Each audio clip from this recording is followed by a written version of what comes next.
Hi everyone, in front of me I've got Galaxy Z Fold 8 Ultra, and let me share with you how to reset camera preferences on this device.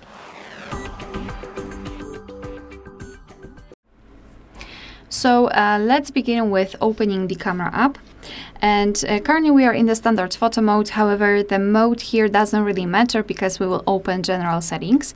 Moreover, I wanted to draw attention to those grid lines. I've applied them before I've started the recording because I'd like to show you a visual evidence that the reset option will work. So basically they should disappear after resetting.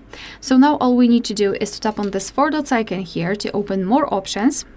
Let's tap, and on the left we've got the settings. So let's tap on the settings. Here, let's scroll all the way down and localize reset settings and simply tap on it and then tap on reset. And after getting back, you can see that the grid lines disappeared, which means that we just successfully reset camera preferences. Alright, so that will be all. Thank you so much for watching. Please hit the subscribe button and leave the thumbs up.